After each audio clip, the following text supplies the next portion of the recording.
Saat ini kita akan langsung menuju ke Istana Negara untuk mengikuti jalannya konferensi pers pengumuman calon pimpinan KPK. Kedua adalah hasil kesehatan fisik dan jiwa, dan yang ketiga adalah masukan-masukan yang kami peroleh dari lembaga-lembaga yang memang melakukan penelusuran rekam jejak. Dan itu ada dari, kita tahu dari Polri, Kejaksaan, KPK, PPATK, BIN, dan juga Kementerian Keuangan untuk melihat kepatuhan mereka dalam melaporkan pajaknya. Dan tentu saja dari lembaga masyarakat, dari masyarakat yang dalam hal ini dikoordinir oleh ICW, Indonesian Corruption Watch. Jadi 3 hal itu kemudian kami gabung, di mana 5 faktor yang akhirnya keluar. Itu adalah 1, integritasnya kami lihat, kemudian yang kedua kompetensinya kami lihat, ketiga leadership, keempat independensi, kelima pengalaman kerja. Jadi semua itu akhirnya kami gabung sehingga keluarlah 8 nama tersebut. Tapi memang informasi itu semua memang hanya untuk konsumsi pansel. Silakan, ada lagi?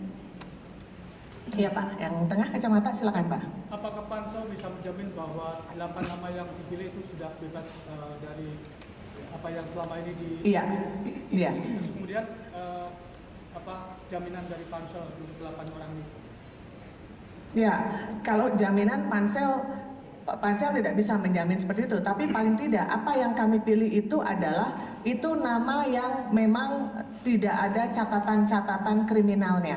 Jadi jaminan kami adalah berdasarkan laporan ataupun catatan-catatan yang kami terima hingga pagi ini, hingga kemarin. Karena setelah itu kan ya itu udah di luar kewenangan Pansel. Kalau tiba-tiba ada yang mengajukan hal-hal yang di luar apa yang telah disampaikan selama ini. Dan sebelumnya juga kami sudah menyampaikan kepada pihak-pihak terkait bahwa kalau ada catatan berkaitan dengan Capim, dan pada saat itu masih di 48 Capim, bahkan kami sudah membuka web khusus pada saat 194 ya. Kita punya web capimkpk.go.id di mana masyarakat semua itu bisa memberikan masukan kepada Pansel. Jadi kami sudah membuka begitu banyak ruang dan waktu bagi masyarakat ataupun lembaga institusi lainnya untuk memberikan catatan kepada kami.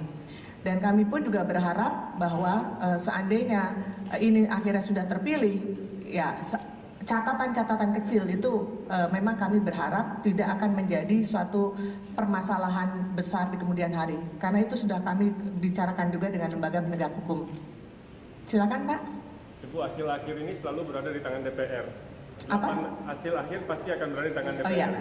Apakah 8 nama ini yang dikirim Pansel ini akan membuat DPR kemudian tidak bisa men-split lagi? Jadi 8 nama adalah 8 nama yang memang terbaik yang dari sebuah proses yang komprehensif tadi. Kemudian DPR tidak punya lagi kans atau katakanlah untuk bermain dengan memilih nama yang sesuai dengan kehendak mereka. Ini nama-nama yang sesuai kehendak masyarakat yang melalui Pansel.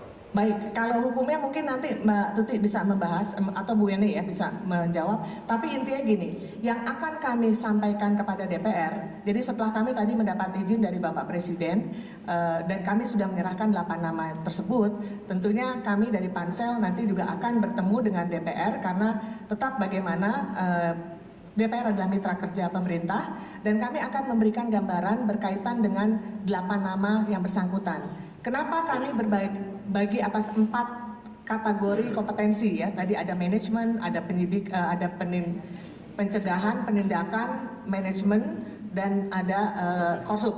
Ya. Kenapa? Karena memang kami menganggap 4 hal ini menjadi sangat penting untuk KPK ke depan. Dan ini juga harus tumbuh bersama-sama dan kuat secara bersama-sama. Dan apakah nanti DPR akan memilih atau tidak? Mungkin Bu Eni bisa menjawab dari aspek hukum. Baik, terima kasih. Saya kira kita kembali kepada undang-undang bahwa apa yang sudah diputuskan oleh Pansel kemudian diserahkan kepada Presiden, Presiden nanti akan menyerahkan kepada DPR. Posisi DPR di dalam undang-undang memang tidak bisa menolak apa yang sudah disampaikan oleh Presiden. Dalam hal ini pertanyaan dari Mas itu kalau dilihat bahwa yang kami lakukan ini memang berbeda dengan Pansel terdahulu. Kami tidak membuat ranking di sini. tetapi kami melihat pada penguatan fungsi masing-masing berdasarkan kompetensi yang ada. Sehingga kalau dikocok yang manapun, itu jatuhnya tetap sama di situ, kuat untuk KPK-nya. Jadi inilah yang menjadi putusan kami, ya. Ya, monggo. Saya tambahkan sebentar. Jadi nanti tadi Pak Presiden sesegera mungkin akan menyerahkan kepada DPR. Nanti DPR dalam 3 bulan maksimum sudah harus memutuskan. Pasal 32 Undang-Undang KPK mengatakan bahwa DPR wajib memilih 5 dari yang diberikan karena 2 sudah ada, nanti kan ada 10, 5, di mana nanti 1 sebagai ketua dan yang 4 dengan sendirinya sebagai wakil ketua. Jadi DPR wajib. Setelah diserahkan kepada Presiden, 30 hari setelah itu Presiden harus melantik dan menggantikan pimpinan KPK yang sudah habis waktunya. Itu adalah dari Undang-Undang KPK. Bu, satu lagi, DPR di undang-undang memberi ruang DPR untuk mengembalikan nama itu ke pansel. Tidak, kan DPR wajib memilih, wajib dalam waktu 3 bulan wajib DPR menerima wajib, kemudian kan dibahas di sana dengan fit and proper test DPR dengan maksimum waktu 3 bulan, dan setelah itu wajib menentukan 5 di mana komposisinya adalah 1 ketua dan undang-undang langsung mengatakan dengan sendirinya 4 yang lain sebagai wakil ketua. Ya, maksud, Baik, yang lain silakan sebelah kiri. Oh, oke.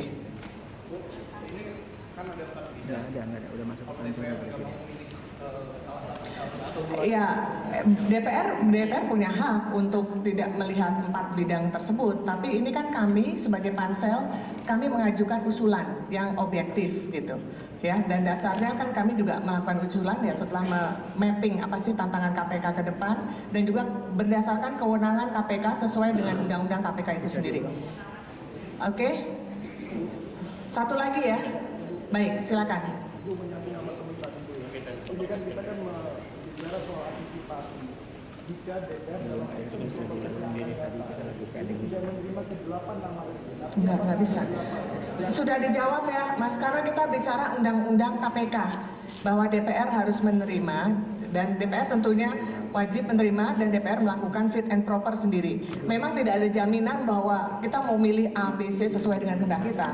Tapi 10 nama dari yang diajukan oleh Presiden, ya 2 sebelumnya dan 8 oleh Presiden saat ini. Nah itu yang kemudian akan dipilih oleh DPR, ya.